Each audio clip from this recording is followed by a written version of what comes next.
Hi guys, welcome back to my channel and another animal painting in my watercolour sketchbook. In today's tutorial video I'm going to show you how to simplify a reference photo and create a loose and easy watercolour painting of a peacock.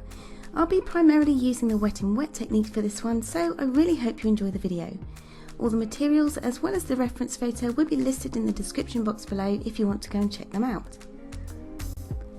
Now, when most people think of a peacock, they might imagine a picture where all the feathers are spread out like a fan, but I chose this photo as I really like the way the feathers look like a big elaborate skirt trailing down behind the peacock, and this gave me the idea for this looser style of painting today. So I started out by doing a rough freehand sketch with a regular HB pencil at the top of my page. All I'm sketching out for this one though is the top half of the peacock's body, as I don't want to get bogged down with too many details. And that's my first tip for looser, more expressive watercolours. Keep your sketch simple. I then lighten my sketch using a kneaded eraser so it's not visible on the finished painting. And as always, before I start painting, I spray my watercolours with some clean water to activate them and begin to swatch out some colours using the reference photo as a guide. I chose cobalt blue hue for the head and neck of the peacock, and then phthalo green as a base for some of the feathers. I picked cobalt turquoise for part of the eye pattern in the centre of the feathers, and yellow ochre again to make up that eye pattern. I also picked sap green for the lighter green areas, and finally indigo for the shadow areas. I start off by pre-wetting my paper with clean water in my Derwent waterbrush and lay down some of that cobalt blue hue. For this sketchbook painting, I thought it would make a nice contrast to have the head and neck of the peacock quite precise and neat, but go looser for the tail feathers.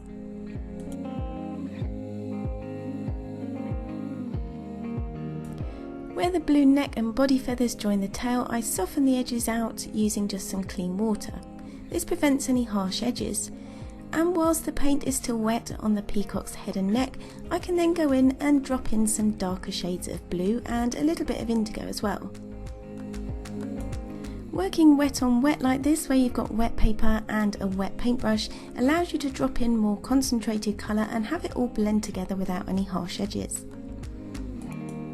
Now it's time to have some fun with those tail feathers, and I begin again using the wet on wet method. So apply clean water to the area where I want to apply paint and then drop in a variety of different colours. I start off with some phthalo green and then drop in some yellow ochre as well. I then continue this process working down the page, pre-wetting the paper with clean water before adding in some more paint. At this point though, instead of dropping in more paint, I went back to using my Derwent waterbrush just to pop in some shapes that would indicate those eye feathers on the peacock's tail feathers. Peacock feathers can look really daunting to paint or draw at first glance, especially if you study your reference photo. And normally I would study my reference photo quite carefully, but when you're painting loosely, my tip would be not to look too closely at it, not to study it too carefully, and just to pick out the main shapes. So I picked out mainly a oval shape for those eye feathers of the tail and just put them in quite loosely. I didn't even follow the reference photo for where I placed them. I just kind of put an indication of where they were without it being too precise. And as much as it's a bit out of my comfort zone again, it was quite fun. So I carried on at the bottom of those tail feathers and just added some water and dropped in a mixture of the different colours that I could see and let them all bleed together on the paper. And this brings me to the third tip for painting loosely with watercolours, and that is to try and work quickly. Not because there's any rush, but just because by working quickly you tend to be more spontaneous and it avoids overthinking things too much. So just let the paint flow and let yourself have fun and enjoy it. Now, whether you start with a certain method or process in mind and how much you plan your painting is up to you, but I decided not to make any firm plans with this one as I wanted to see what happened and paint a bit more instinctively and enjoy the process. This does mean that I move about a bit though, but it also means I can experiment as I go along and enjoy seeing what happens as I go without any set ideas in mind to live up to. The only thing I was sure of was that I wanted to use the wet and wet technique to add in a wide variety of values that would blend and mix together on the paper. Now when it came to defining the outside of these tail feathers, I looked back to my reference picture for inspiration, and I really liked the way the feathers had this kind of frondy effect to the barbs. So I ended up using a fine paintbrush just to define some of those around the edges. I also decided to extend this a little bit onto the other side of my sketchbook. And I quite liked how this was a real contrast to the sort of more loose effect of the feathers inside those areas. Then it was back to using the wet and wet technique and working around those areas that I'd already pre-put in with my Derwent water brush. I started to drop in some darker colours as well, just in the centre of those eye feathers. These blurred out a little bit, but I didn't really mind that. I carried on working down the feathers in the same way, just adding water and then dropping in paint and letting it all kind of bleed together really loosely.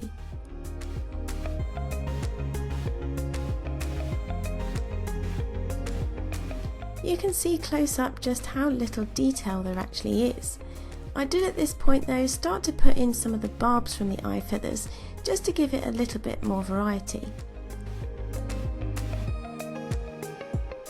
I also added some more phthalo green to the outer portion of the feathers and emphasised some of those frondy barbs again because I really like the way they look.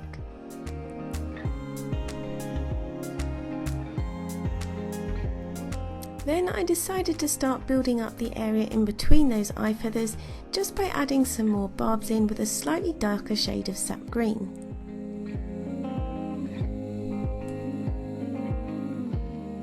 Here I also start to build in the impression of layers of feathers just by using a darker shade of phthalo green.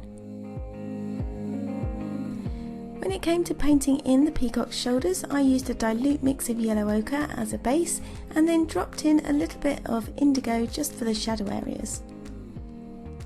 I wanted to add some more dark detailed feathers to the shoulder areas but wanted to wait until the area had dried. So then I went back to the feathers at the bottom of the page and just added in a few more details before softening it all out with a clean wet brush.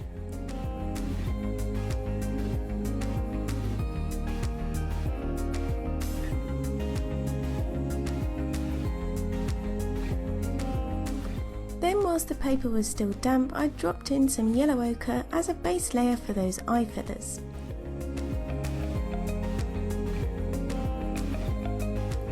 Now with that all dry, I did think it looked a bit flat and lacking in contrast and depth, so I went back with my Derwent water brush and just tried to define some of those eye feathers using a darker shade of sap green and phthalo green. Being that I was using the water brush, it enabled me to then add water if I needed to soften out those edges. So at this point I was more working wet on dry than I was wet on wet. If I'd wanted to have continued with the wet on wet method, I would have had to have wet the whole area again and then drop in colour that way. But being that I wanted to be a bit more precise with where I was actually applying the paint at this stage, I thought the wet and dry method would give me a little bit more control.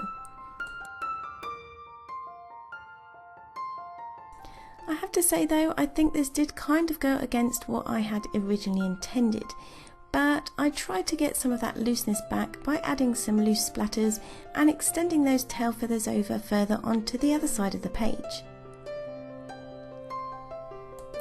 I also added some splatters of cobalt blue to tie in with the colours on the neck of the bird. I then pre-wetted that area again and added in some of the cobalt turquoise to drop in on top of the areas of yellow ochre.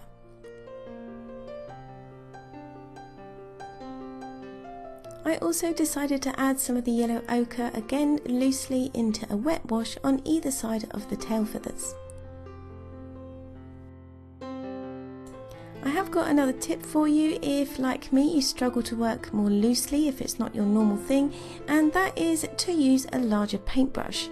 Using a larger paintbrush than you would normally use is a good way to make sure that you do actually paint more loosely because you can't actually get the details in. Using a flat brush is also a good idea as it forces you to do bigger and bolder strokes and is much more difficult to get in those details. and that's perhaps something I need to try myself too.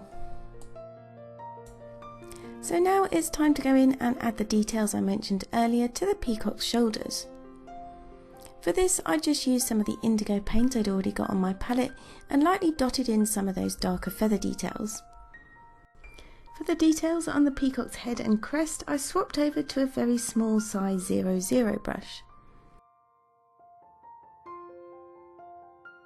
Because this area was so tiny, I decided to go in with a base layer using my indigo just to pop in the initial details, and then once it had dried, I thought I'd go back in and add some black just to further define that area. Now, if you've seen any of my past animal painting videos, you'll know how much I love drawing eyes, and for me this is the one thing that I missed with this painting, as it was so tiny I couldn't really get those details in. But perhaps I'll do a head and shoulder study of a peacock in another video, as I really loved working with the blue and green colours today. I then used that same small round brush to put in some darker shadow areas between the neck and the shoulders of the peacock. For this I mainly used indigo. And with the addition of the darker details on the shoulders of the bird, I then went in to try and balance that out by adding some darker details to the train of the peacock. And this brings me on to another tip when working loosely in watercolour, and that's to know when to stop, because that's the problem that I have got, is knowing when less is more. I did feel at this point that I'd added too much detail and taken away from the loose effect that I was going for. So I added in some more splatters before then going in with my black paint to finish off the details on the peacock's eye. So overall, I don't think I was as proud of this peacock as I wanted to be, but I did enjoy this 1 hour spent in my sketchbook trying something new and experimenting a bit.